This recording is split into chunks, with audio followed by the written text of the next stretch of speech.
째도 다른 데보다는 좀 매력 있는 것 같아. 그래도 좀 피가 조금 더 붙지 않을까?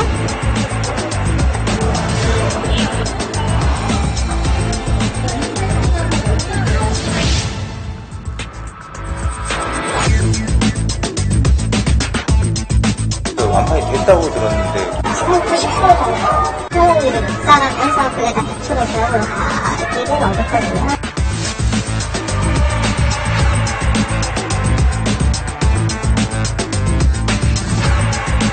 최근 들어서는 이제 2순위 청약자 수를 늘리죠.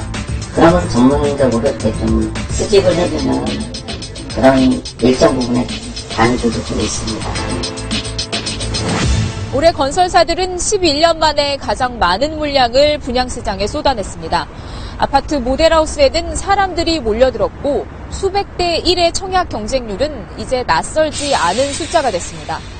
하지만 이렇게 치열한 경쟁 속에 분양에 당첨되고도 정작 계약서에는 도장을 찍지 않는 경우가 적지 않습니다.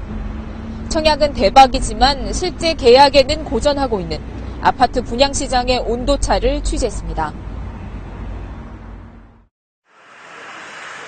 경기도 동탄에 있는 한 주상복합 아파트의 모델하우스입니다.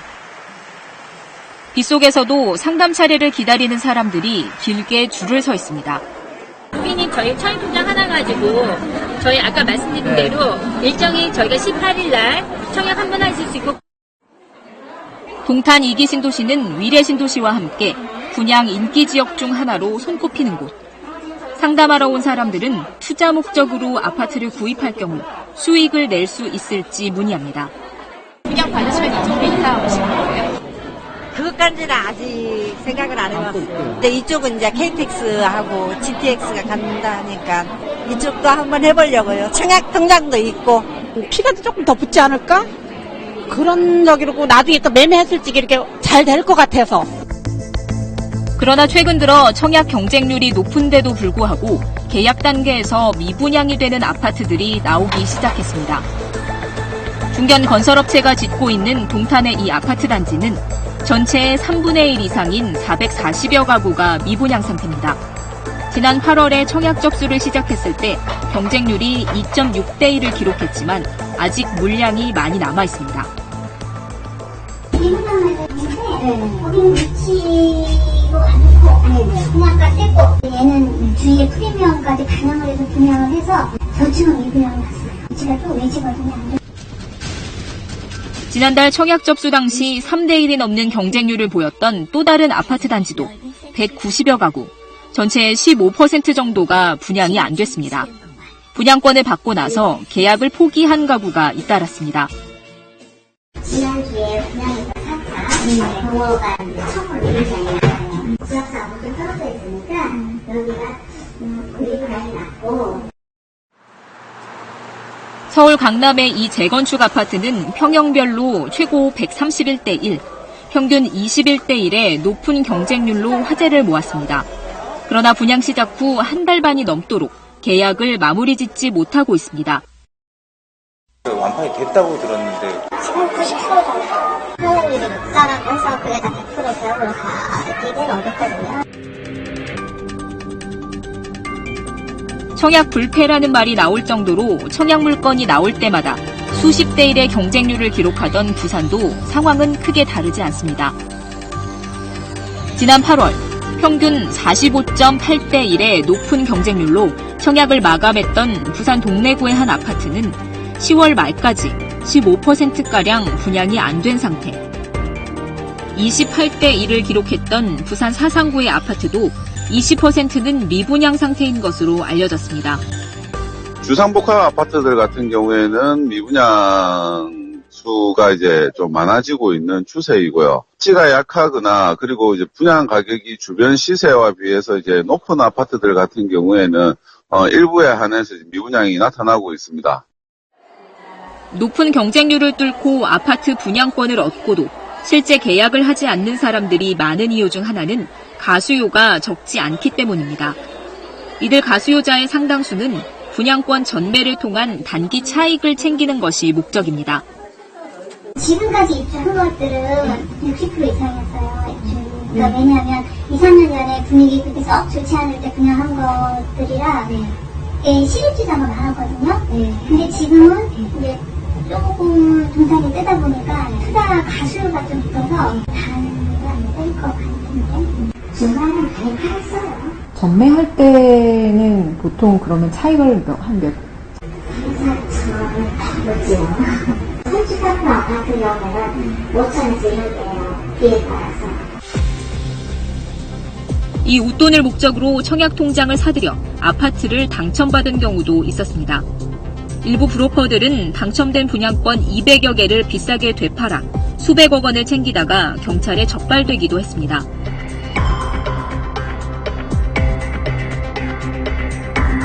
서울의 한 아파트 단지는 당첨된 분양권의 20% 이상이 브로커들이 불법 거래한 청약통장을 이용해 받은 것이었습니다. 재투자 목적으로 하는 사람들이나 이런 사람들한테 흘러들어가기 때문에 집 없는 소시민들은 집을 구할 수 있는 확률이 없어지는 거죠. 일부 건설사들은 인기 아파트로 보이기 위해서 청약 경쟁률을 인위적으로 끌어올리기도 합니다. 청약통장 없이도 가능한 2순위 접수에 이른바 알바를 동원해 경쟁률을 높이는 방식을 사용한다고 부동산 전문가들은 말합니다. 개인 통장들을 함부로 못 쓰는 경우들이 많이 있기 때문에 1순위는 그런 작업들을 못하는 경우를 보시는 게 맞을 것 같고요. 2순위를 이용해서 하게 되면 그래도 그게 다 이제 1, 2순위 토탈에서 몇 대면 이게 가능하니까요.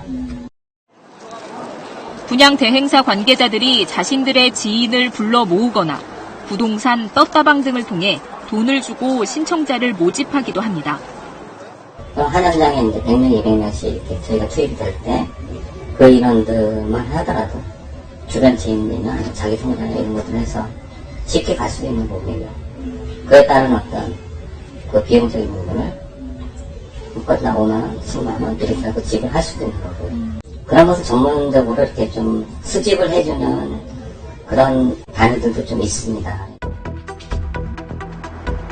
올해에만 50만 가구의 분양 물량을 쏟아내고 있는 건설사가 분양 대행사를 통해 적극적으로 청약 신청자를 끌어모으면서 나타나는 현상입니다. 1순위 자격을 얻는 게 쉽다 보니까 사실은 굉장히 많은 분들이 주택이 실제로 필요하지 않음에도 불구하고 청약통장을 갖고 계시는 부분들이 있습니다. 문제는 분양대행사들이 이런 것들을 이용해서 청약에 의사가 없지만 청약에 참여를 독려하는 경우가 있고요.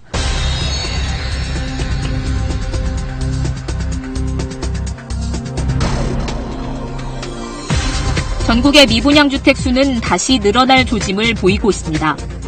국토부 집계 결과 전국의 미분양 아파트 수는 올해 초부터 분양이 호조를 보이면서 3만 6천여 가구에서 한때 2만 8천여 가구까지 떨어졌습니다. 하반기 들어서는 3만 가구 수준에서 하락세를 유지해왔지만 지난 9월에는 전달보다 미분양 가구 수가 3% 가까이 늘었습니다.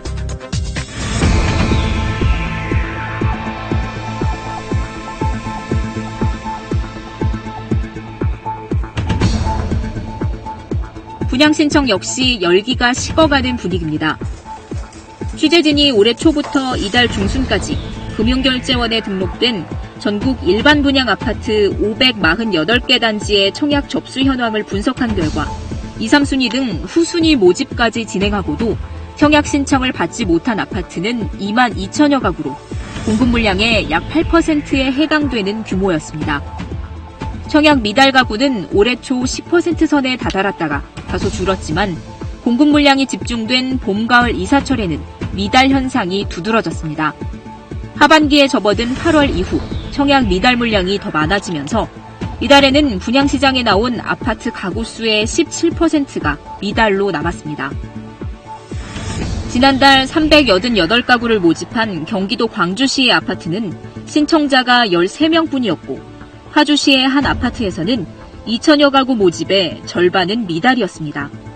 지금 청약률은 이제 미비해요. 이제 청약률 자체가 50%가 좀 안 된 걸로 알고 있거든요. 그럼 계약률 자체는 그보다 더 저조할 거라고 보는 건데. 전국의 1순위 청약 경쟁률 역시 8.6대 1로 한 달 전에 절반 수준으로 떨어졌습니다. 건설사들이 후순위 청약까지 모집해 1대1이 넘는 경쟁률을 만들어도 사정은 녹록지 않습니다. 지난 9월 청약 접수를 시작한 경기도 파주의 이 아파트 단지는 2순위까지 모집해 1.23대 1의 경쟁률로 청약을 마감했습니다. 간신히 청약 미달은 면했지만 1,100여 가구 가운데 4분의 1은 아직 분양이 안 됐습니다. 같은 달 서울 강서 지역에서 청약 경쟁률 2.17대 1을 기록한 이 아파트 역시 계약이 이뤄진 가구는 30%뿐입니다. 이 같은 청약률과 계약률 사이의 격차는 결과적으로 아파트 실수요자들에게 불이익이 될 가능성이 큽니다. 최근에 이제 분양가가 많이 오른 것도 이런 분위기 영향도 있다고 보여져요. 건설사들이 이제 뭐 청약 수요도 많이 늘어나고 이러다 보니까 보다 공격적으로 좀 분양가를 책정하는 경향들을 보이고 있죠. 건설사들은 실제 계약률은 영업 비밀이라는 이유로 공개하지 않고 있습니다. 지난해부터 주택도시보증공사가 계약률 일부를 공개하고는 있지만 개별 단지가 아닌 지역 단위로 집계돼 별 도움이 되지 않습니다. 건설업이 이제 자발적으로 알려주거나 대한주택보증보험이 갖고 있는 사업장 위주로 보험을 쓴 사업장 위주로 공개를 했습니다. 그런데 그 숫자가 너무 들쭉날쭉입니다. 편차가 심하기 때문에 그리고 샘플링 개수도 많기 때문에 실제 시장에서는 큰 도움이 되지는 않았습니다. 청약 경쟁률 뻥튀기 속에 정작 뚜껑을 열어보면 미분양 발생이 반복되는 상황. 부동산 시장에 거품을 걷어내고 소비자가 현혹되는 것을 막기 위해서 정확한 정보를 공개하도록 하는 방안 마련이 필요합니다.